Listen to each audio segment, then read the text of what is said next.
মা তুমি যে আজকে রসগোল্লা বানাচ্ছো তো সবাইকে দেখাও। মাসি আসবে বলে। মাসি আসবে, এই যে একদিন খেয়েছে, ভালো হয়েছিল বলে আবার আবার একটু করি। তো এটা লেবু দিয়ে মা কেটেছে, লেবু দিয়ে কাটার পরে ছানাটা ধুয়ে নিয়েছে, এবার এটাকে মা মাখবে। এখন গরম গরম তো মেখে নিই। হ্যাঁ মেখে নিই। নরম হয়ে গেছে।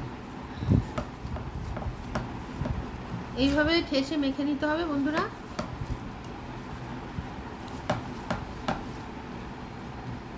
হোমমেড রসগোল্লা তৈরি হচ্ছে। বেশি বেশি তো খাই না,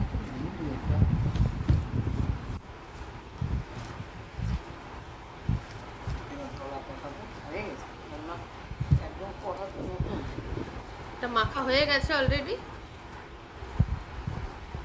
এখান থেকে ছোট ছোট মা বল করে নিচ্ছে সম পরিমাণ। যে বন্ধুরা এরকম পুরো গোল গোল করে নিতে হবে। এবার নেক্সট প্রসেস, চিনিটা দিয়ে দিলাম। 1 বাটি চিনি চলে গেল বন্ধুরা। 1 2 3, 1 বাটি চিনি 3 বাটি জল চলে যাচ্ছে। 2টো এলাচ ফাটিয়ে দিয়ে দিচ্ছে আর কি, গন্ধটা ভালো হবে।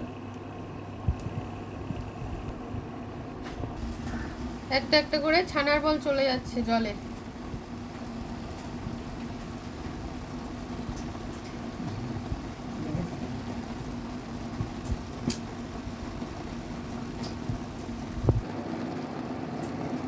এবার এটা 5 মিনিট হবে, এটা ঢাকা দিয়ে দেবো। এই যে বন্ধুরা আমাদের রসগোল্লা হয়ে গেছে। মা একটা দাও খাই। একটা দাও, আমার 2টো লাগবে না। ওয়াও, তো পুরো গরম, একটু ঠান্ডাও। পুরো স্পঞ্জের রসগোল্লা হয়েছে।